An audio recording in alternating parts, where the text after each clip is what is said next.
Oh my, is it good to be back doing this? I've genuinely missed it a lot, and it's been long awaited. But I was in Florida enjoying my time, and just some personal life.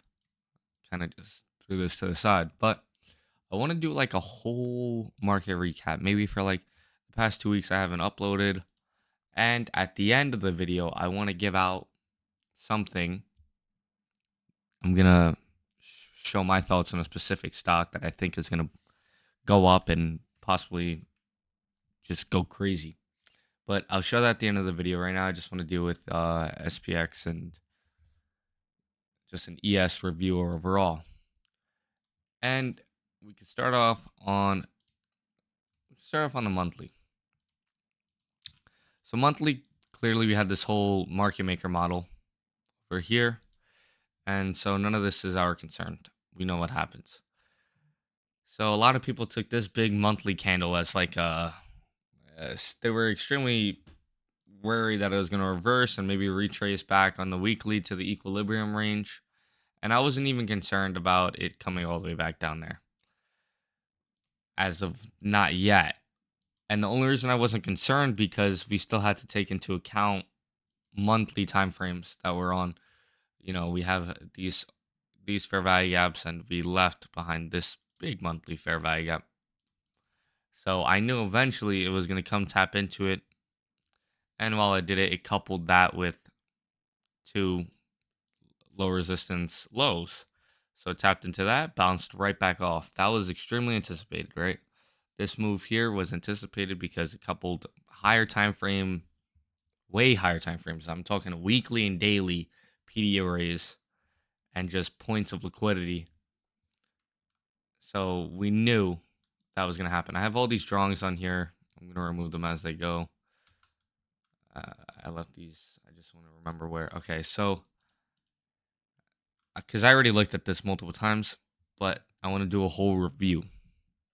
So we see that we bounced off of those lows. Those were the weekly lows, and then we had this fair value gap. This was the prominent daily fair value gap that we were running into. Now, I didn't really I like this because I knew this was a reversing point, but I didn't like this. So I had this high marked out over here. Reasoning is because if it wanted to continue going lower, because from our perspective, we had no idea, even though it's higher time frame, we had no idea that it would completely reverse through until this candle closed here. Once this candle closed here, and this was from old trades, I don't need that. Once this candle closed here, we could have honestly just longed it easily. But as you can see, it respected it, took a nice dip down. In the 4 hour, I think we should really see the moves. Okay. So this would have been the setup for the inversions where it swept out these lows, but it swept it out in such a proper manner with the inversions here. This would have been the proper setups. As you could see, I mean, it got respected all the way through. Came, inversed it, tap back in, boom, you enter in long. You can put your stop underneath this low, or if you really want to play with this tight stop, you can put it underneath the candle wicks low, candle bodies low. Because you got the sweep, then you got this whole inversion, taps in, and this was the high I had marked for that trade because I knew once it was gonna hit this high, specifically this high was because it was coupled with the daily fair value gap and it was a prominent high.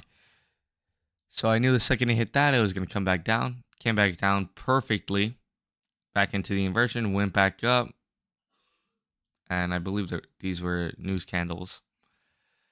And yeah, now we're just riding on up. And I took a couple trades. If I could find it, I would, but I'm not sure exactly where it was. Now let's check out the hourly.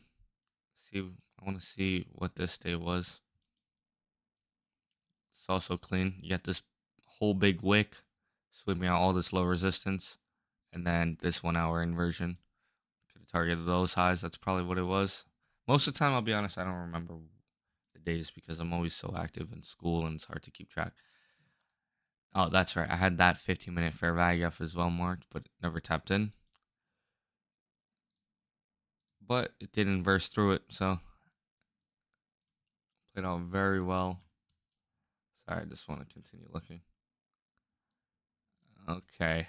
Anyway, so what we can expect for the future of yes, I mean it's really not hard to call right now because we're kind of in the premium range, but I do see tons of low resistance, so that already took it out. So I would say target within the next week. I would definitely target these points of liquidity.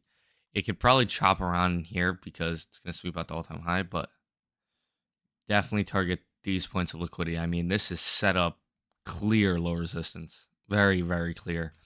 That's what made these trades so kind of obvious to me.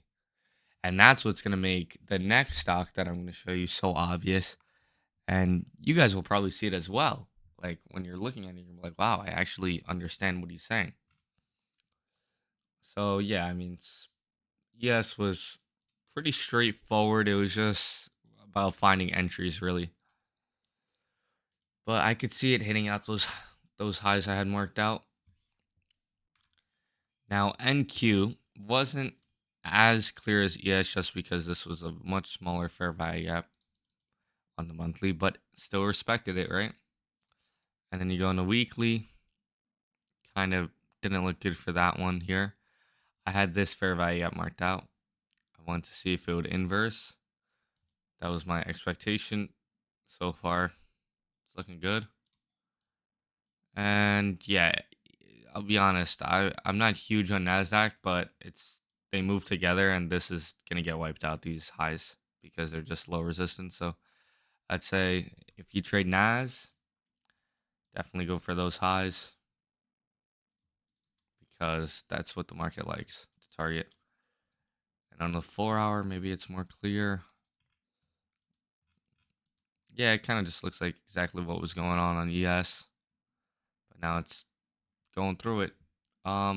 This didn't get swept, so this might be a low hanging fruit for the next trading session. So I would definitely say target that. Actually, I might just set an alert because I forgot to check back in on a lot of my stuff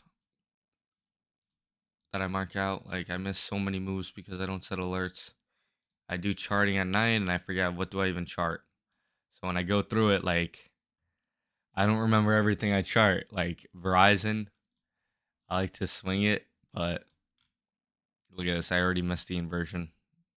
I already missed nearly it. What is that? I already missed like 50 cents. So that's not good.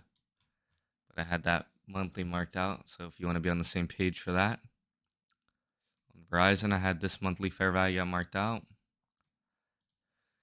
And yeah, I was looking for a close above a fair value gap for some confirmation just because I had earnings again.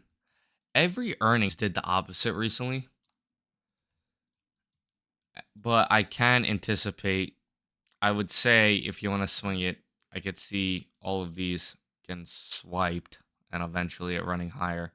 Long term, 6 months. I honestly think it's gonna go back up just because this high never got swept. It left this huge for value gap. That's why we're having an issue right now. There's so many just inefficiencies going on. And now I'm going to get into the spicy stuff, the good stuff, the real good stuff, what I wanted. First of all, actually, before I do that, Netflix got me tight because I think some highs marked out, missed it completely. Anyway, Tesla. Yo, when I'm telling you 6 to 8 months long term Tesla, I mean, I know not a lot of people are going to watch this video, but whoever watches this, just put it on your watch list. I mean, just watch. We're at such a discount range in Tesla. Look at this range. Look at all this low resistance. It's too good to be true.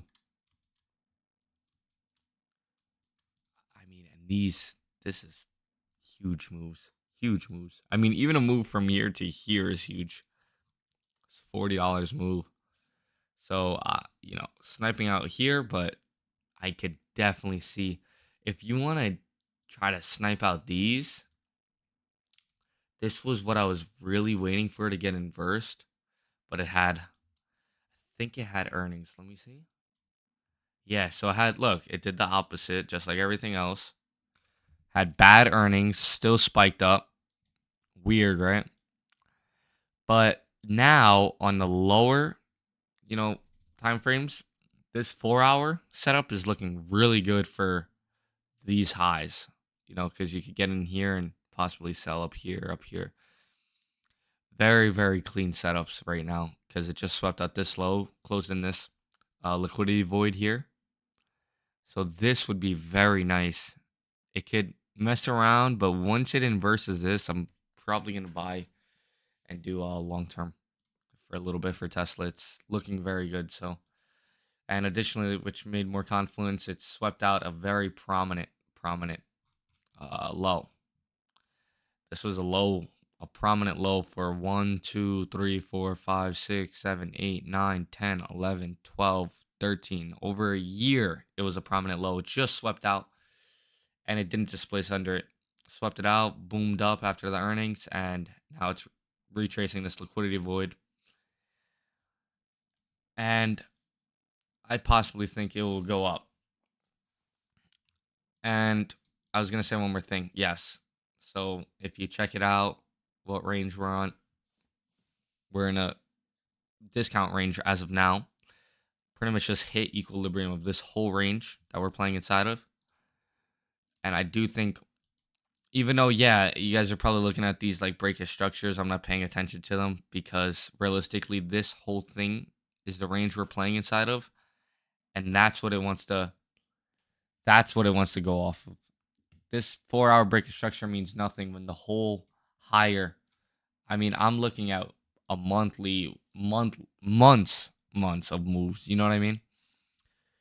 I'm not looking at uh 4 hour. I'm not looking at that because once you get in on it, you're not gonna be looking at a daily. 4 hours a daily thing, daily charts. You got to look at weekly charts if you want to swing it for weeks. So yeah, once it swept at this low, I was kind of like, okay. Now if they got swept out and then went lower and didn't leave low resistance liquidity behind, then I would have been a little bit more suspicious about taking the setup. But since it left so low resistance liquidity, I'm like, it's very clean. And you don't even have to snipe it all the way up to here, but that's kind of what I want to target.